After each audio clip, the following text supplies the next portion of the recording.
in this video, I'm pretty much going to go through a bunch of Bible verses and teach everybody exactly what the Elohim are. So in Jude, there's only one chapter, but verse 14, it was also out of these that Enoch, the seventh from Adam, prophesied, saying, "Behold, the Lord comes with 10,000 of his holy ones to execute judgment on all and to convict all the ungodly of all their deeds of ungodliness."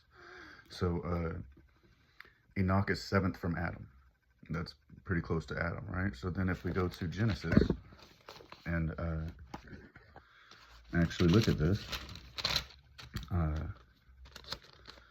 Genesis 5:21. When Enoch had lived 65 years, he fathered Methuselah. Enoch walked with God, and after he fathered Methuselah 300 years, and he had sons and daughters, other sons and daughters. Thus all the days of Enoch were 365 years. Enoch walked with God, and he was not, for God took him. All right, so if we read the book of Enoch, it actually says that the angels came down on Mount Hermon during the time of Jared. So Jared is chapter 5, verse 18. When Jared had lived 162 years, he fathered Enoch. Jared lived after he fathered Enoch 800 years and had other sons and daughters.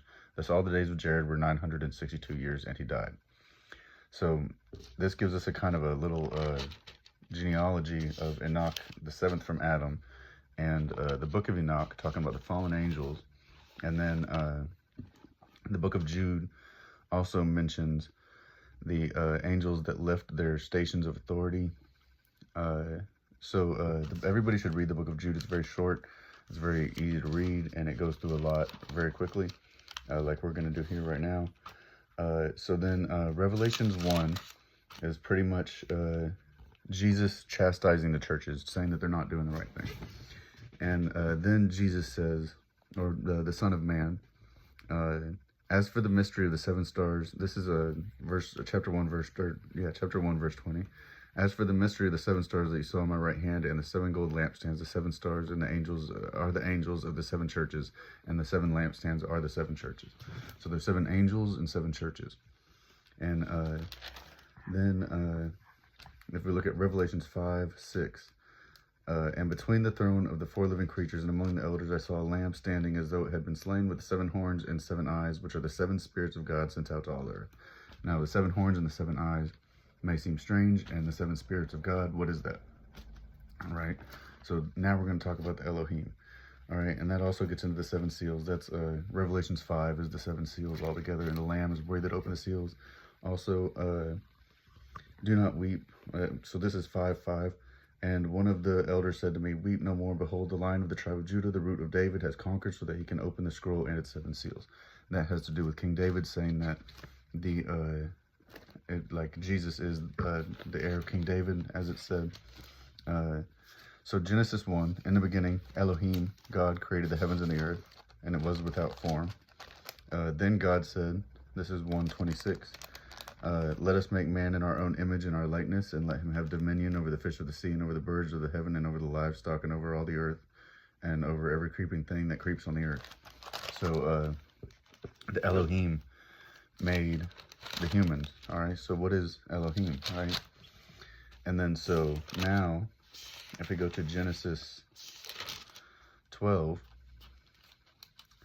Genesis 12:11 is about the Passover. Genesis 12:12.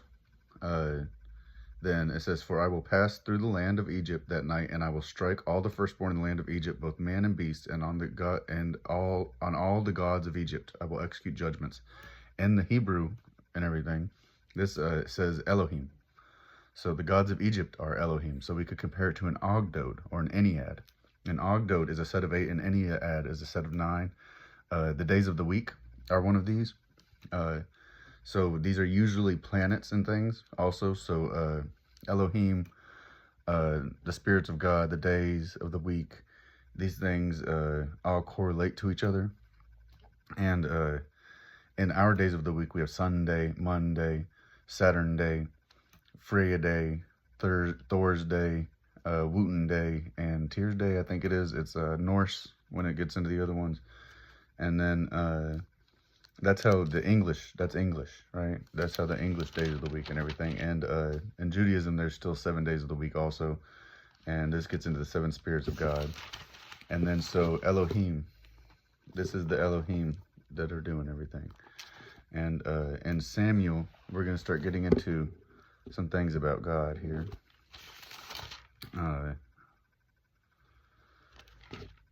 2 Samuel 6:13. And when those who bore the ark of the Lord had gone 6 steps, he sacrificed an ox and fattened animal. So this is about the Ark of the Covenant, all right? David had just finished a war, and then that he sacrifices to the Ark, and then he was not willing to take it into some places, and then he was rejoicing. And in verse 14, David danced before the Lord with all his might, and David was wearing a linen ephod. So David and all the house of Israel brought the ark of the Lord with shouting and with the sound of the horn. As the ark of the Lord came into the city of David, Michal, the daughter of Saul, looked out the window and saw David leaping and dancing before the Lord, and she despised him in her heart. And they brought the ark of the Lord and set it in his place. So the daughter of Saul is actually David's wife at this time, and she had been dragged away from her other husband, and he followed her crying the whole way back, and David was her first husband, so he was taking her back from the other person, and then she never has a child. There's a little thing right here at the end of this where it just mentions that she never had a child, and something about him dancing, and then she never had a child, and he's dancing naked, and says that it's better that he be seen like this in front of all the servants. She says, how the king of Israel honored himself today, uncovering himself before the eyes of his servants and female servants, as the one vulgar fellow shamelessly uncovers himself. And David said to Michal, it was before the Lord who chose me above your father and above all his house to appoint me as prince over Israel, the people of the Lord, and I will celebrate before the Lord, and I will make myself yet more contemptible than this, and I will be abased in your eyes. But by the female servants of whom you have spoken, by them I shall be held in honor. And Michal, the daughter of Saul, had no child to the day of her death. And so that's just something where we're talking about the Spirit of God and everything, and the root of David. So there's David, and he did not have a daughter with Michal. Or not a daughter, a son, or any child. Then Isaiah 11:2 says, the Spirit of the Lord shall rest upon him, the Spirit of wisdom and understanding, the Spirit of counsel and might, the Spirit of knowledge and the fear of the Lord, and his delight shall be in the fear of the Lord. He shall not judge by what his eyes see, or disputes about what his ears hear, but with righteousness he shall judge the poor. And so this is about the Spirit of the Lord coming upon somebody. And there are about 7 of them. And then if we continue, this is also about the Messiah, is what Isaiah is talking about and everything. So Hezekiah then prayed to the Lord in 37. This is Isaiah 37:16. He said, O Lord, host of hosts of Israel, enthroned above the cherubim, you are God, and you alone of all the kingdoms of the earth. You have made heaven and earth. Incline here, your Lord, open upon your eyes. So he's talking to Elohim, the God between the cherubim, between the angels, the one that is enthroned by them, like the creatures that in Revelations that are standing around, and the elders doing all these things. And so when we look at Elohim this way with the Spirit of God, the 7 spirits of God, we can prove it with Isaiah. We can look at the book of Enoch and see what it's talking about. We can see the angels coming into Revelations from the book of Jude as it kind of flows together. And then how Isaiah and others are prophesying this, and it actually is the Son of Man and the Messiah of the Jewish scriptures. That is what Revelations is talking about in many senses, and the book of Jude, right? So people have been disputing Paul and things, who wasn't much of a Jewish scholar of his time. He was more of a Jew that was killing Christians. And Jude, on the other hand, was much more learned, I would say.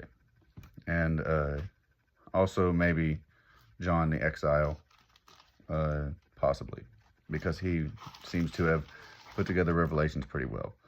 And all of this goes into the Greek. I've just kept it into the Bible for this Bible study, but this goes into all of the other religions of the world.